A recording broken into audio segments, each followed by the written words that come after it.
Hello and welcome to episode 4 of the second season of Among the Ancients, a close reading series from the London Review of Books with me, Thomas Jones, and Emily Wilson. Today we're talking about Greek lyric poets and Pindar and Bacchylides in particular. The librarians of Alexandria in the 3rd century BC established a canon of 9 lyric poets. So Emily, who were they and when and where did they live? I mean, obviously 9's quite a lot, but just to give a sense of... 9's quite a lot, but it was supposed to be the selected, the best 9, as opposed to all the 9 that the Alexandrian scholars were aware of or had access to. So there's something also frustrating about the fact that they were, thanks to their listing and canonizing and librarianing, we lost even more than we otherwise might have done. So they were from all over the place in the Greek-speaking world and also spanning 2 centuries. So the oldest one we know about, we only have fragments of, is Alcman of Sparta, then Sappho, Alcaeus, Anacreon's to Sicarus, Ibycus, Simonides, and then Bacchylides and Pindar are the most recent ones that we have from the mid-5th century, or the early to mid-5th century. So yeah, we won't be giving people a test on the names at the end. And Sappho obviously is the most famous and the most read nowadays. Mm-hmm. Or so I would guess, but I would bet a lot of money on Sappho being read much more widely than any of the others. I bet you. And we talked about her last year and about Anne Carson's translations. But why the number 9? Is it because there were 9 muses? Absolutely, yeah. So just a completely random, in certain ways, number, which, I mean, many people sort of want to have around dozen or a top 10 lists. I mean, it's the same sort of compiling magic of numbers, but the 9 muses are obviously the reason. And there were other lists. So there was also a list of the 9 best female poets. Again, like, we don't have most of those beyond Sappho. You know, those people in Alexandria love to make their lists. And obviously, as you've said, there were many other composers of Greek lyric verse, some of whose work have survived and presumably many more who haven't. And in Andrew Miller's anthology of Greek lyric in English, which subscribers to Close Readings Plus will have received a copy of, and we'll be listening to extracts from his translations in the course of this episode. But presumably there are many more than 19 who have survived. I mean, there are the 9 canonical ones. There are these other 10 who Andrew Miller's included. There are presumably a few more who we have fragments of, and then unknown numbers. We have fragments and quotations of quite a lot of other... I mean, I think we should maybe talk about the category of lyric, because the reason that those 9 are categorized as lyric and people that the Alexandrians were also perfectly well aware of, like Solon, for instance, doesn't count as lyric because he wrote in elegiac meter.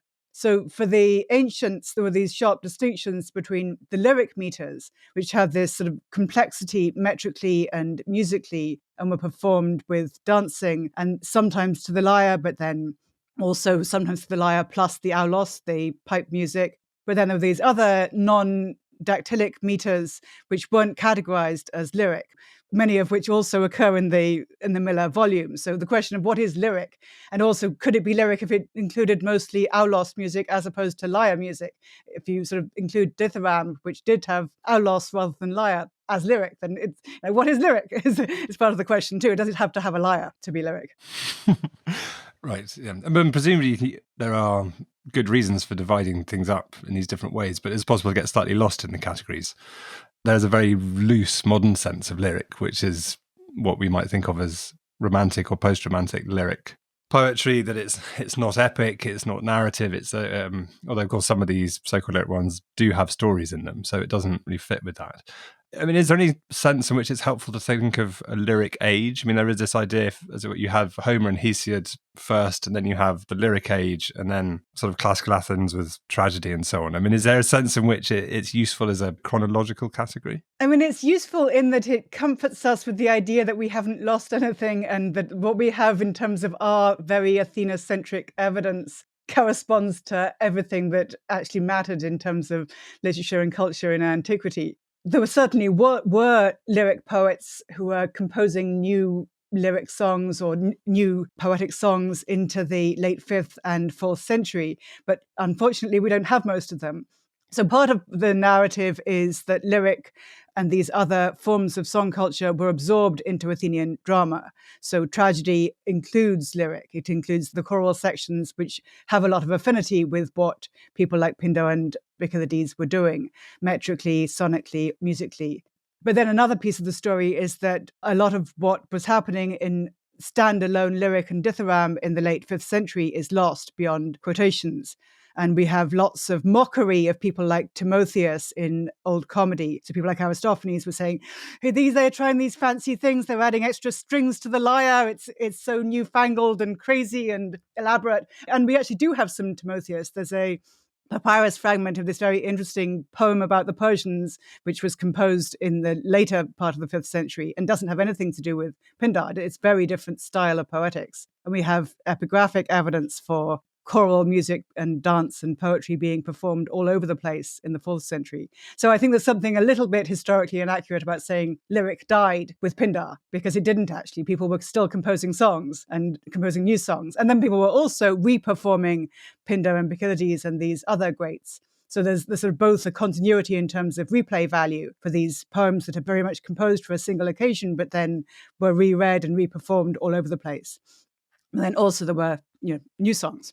And I think that calling them songs is quite helpful, really, because it's very easy to get into the idea that, the way that they've come down to us as written texts, as black and white, in the same way that we imagine Greek statues as white marble, and in fact they were painted, that the quite austere written texts, and of course they weren't, they were performed, they were sung, they were danced to, they were, lyric more in the sense perhaps of song lyrics than in the sense of lyric verse.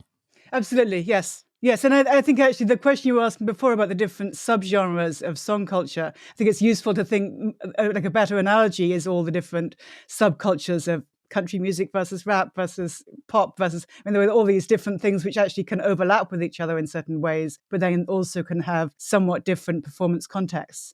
And so I think a lot of the most interesting work that's being done in this generation of scholarship on Greek lyric and song poetry is about performance and what can we possibly dig up about choreography and music and all these elements which very frustratingly we don't have, because what we have is the text. Okay, so it's probably I was about to say in that case, in that analogy, who is Pindar? Is he sort of a prog rocker or a Bob Dylan sort of figure? But that's probably going too far. One of the things that he isn't, that there was also, what might be called diss poetry, where exactly, yes, or blame poetry. Sort of Pindar wasn't that. But there's Hipponax, for example, who's very much not one of the canonical 9, but he is in Miller's anthology, and one of his fragments quoted by Miller is, "Hold my jacket, people. I'm going to punch Boupelos in the eye. I'm ambidextrous, and my punches never miss." Which, I don't know, not quite Eminem, but it's not. It's not. Yes, yes. So Hipponax wrote in this meter called iambic meter, which was associated with the sort of proto-satirical. The term satire is, of course, much later, but as you say, it's a diss form of poetry, and it's often taken to be a sort of precursor to comedy, in that it focuses on dissing individuals and going on about food and being cold and just sort of ordinary mishaps in life, and also being very aggressive and getting a laugh out of the audience by being rude to people, which is kind of a fun kind of poetry, and it's of course set up very much in contrast to the multiple different forms of praise poetry that people like Pindar performed. And also, in a way, Hipponax's kind of diss poetry can be seen as potentially more democratic, or at least not aristocratic. It's not about kissing ass to the tyrants or the most the richest guy on the island, in the way that Pindar's poetry very often is. And presumably there were poets who wrote all different kinds. They wrote iambics and they wrote victory odes, and they didn't restrict themselves to one form. Well, I think it's an interesting thing. As in the much later discussion of Socrates at the end of the symposium saying, could the same person write tragedy and comedy? Is that even possible? Never happens. It seems to be a similar sort of thing, that poets sort of divided into, are you going to be a diss poet? In which case you might well write sympathetic poetry, like drinking party poetry, as well as obscene poetry and satirical poetry, but you wouldn't necessarily be the same person as the one who's writing the hymns and the victory odes. So the kind of genres that Pindar and Bacchylides write are in that second category of hymns, victory odes, praising rich people in various different ways, but praising people who can afford to hire them to do it. But of course you don't hire somebody to write a poem saying punch me in the nose. It's a different pay model.